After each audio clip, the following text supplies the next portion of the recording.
Hello, welcome to Craig's Gun Channel. Today I want to make sure you're aware of some current events as we enter the first week of March. First, if you've not heard, Nancy Pelosi and her minions have wasted no time in pushing their gun control agenda. In the House of Representatives, they introduced H.R. 8, the Bipartisan Background Checks Act of 2019, and H.R. 1112, the Enhanced Background Checks Act of 2019. Both of these passed the House this week and are on their way to the Senate, where they have already introduced Senate Bill 42, which reads the same as H.R. 8. Essentially, H.R. 8 and S-42 seeks to require a background check for every firearm sale. Ramifications of this go beyond the selling of firearms, however. Based on this law, it shall be illegal for any person to transfer a firearm to any other person unless a licensed dealer has first taken possession and performs a background check of the person it's being transferred to. Exceptions exist for immediate family, such as a loan or bona fide gift, so no selling, between spouses or domestic partners, parents and their children, between siblings, aunts or uncles, and their nieces and nephews, or between grandparents and their grandchildren, as long as the transferor has no reason to believe that the transferee will or intends to use the firearm in a crime or is otherwise prohibited from possessing firearms. It also purports to allow a temporary transfer that's necessary to prevent imminent death or great bodily harm, as long as the transfer lasts only as long as immediately necessary to prevent imminent death or great bodily harm. You can also temporarily transfer a firearm as long as the temporary possession is exclusively at a shooting range, or while necessary for hunting, trapping, or fishing, or if the transferor and transferee are present with each other, so I guess you can look at your gun with your friends. The Attorney General will enforce this law via regulations that are not yet defined, and this is the real danger here. What constitutes immediate threat of great bodily harm and the time frame? Does an act of violence have to be in process or seconds away? Can it be a possible threat? An increase in gang activity in the neighborhood, or does the gang actually have to send an invitation for an assault so you have the time and day? The law does state what the regulations cannot require, though, just to be helpful. For example, regulations cannot be made that require a dealer from performing these transfers. And if they do, there's no limit or fee that's dictated that they can charge. As it's not uncommon for friends to borrow firearms for a variety of reasons, I'm not sure that dealers will want to mess with the hassle of all the volume of paperwork. While the law states that a temporary transfer can take place for hunting, it does not specify the detail. Is that when you're together on a hunting trip? Can a friend borrow a shotgun to go hunting if you're not going? What exactly defines necessary for a need for a transfer of a gun for hunting? Even more puzzling, what constitutes a necessary need for a transfer for fishing? I've never shot a bass, but maybe I've just been doing it wrong. That's the problem. It's these details that cause all the hoops that we, the law-abiding gun owner, have to jump through. The last I checked, criminals, by definition, do not follow the law, so these laws are all designed to be used against us, the non-criminals. So let's look at H.R. 1112. Introduced to the House February 8th and passed on the 28th, see, they can do something if it's what they want, and they want gun control. H.R. 1112 seeks to tighten the control of the background check system itself.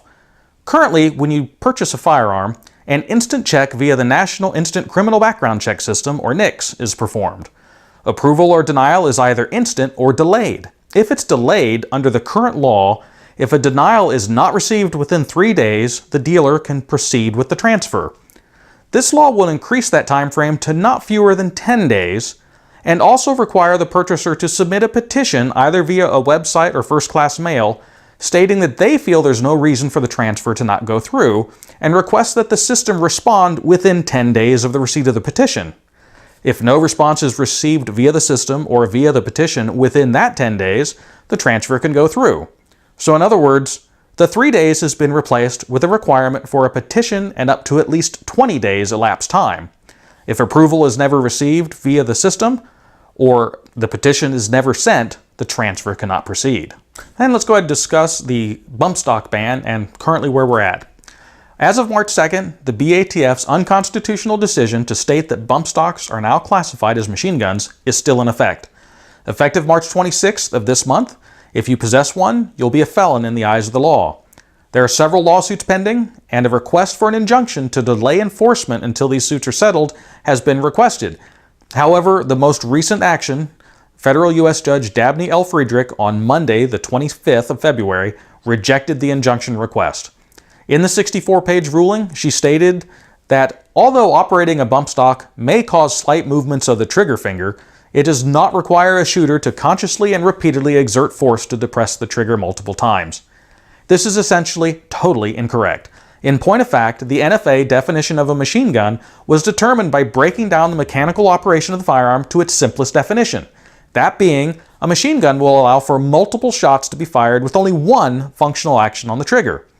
All a bump stock does is allow the shooter to move the firearm's trigger against the finger to depress it, as opposed to just using the finger to push against the trigger itself.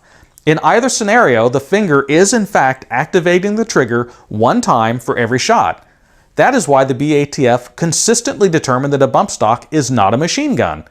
Now, just because political pressure wants a different response, the BATF is going against its own precedent as well as simple definition of the mechanical operation of a machine gun to reach a different conclusion. One point the court did seem to support, however, was the claim by the plaintiffs that the new ruling may violate the takings clause of the Fifth Amendment. This clause states that private property can't be taken for public use without compensation. The BATF's new interpretation states that bump stock owners must either destroy the devices or abandon them at an ATF office without reimbursement. However, the judge did not feel that alone warranted an injunction, instead advising that bump stock owners could file lawsuits for damages from the government. This is an unlikely option given the high cost of bringing a case to court. The only real option would be a class action of some type. So now it's time for you to reach out to your Senate representatives and ask them to oppose H.R. 8, H.R. 1112, and S-42. Also let them know that you oppose the current BATF ruling regarding bump stocks. And if you own one of these devices, while I agree the decision is wrong, please be aware that consequences, should nothing change by the 26th, of possessing one of these could include 10 years in jail and fines up to $250,000. So, I want to thank you for joining me today, and I would ask that you subscribe so you don't miss anything. And until next week, stay safe.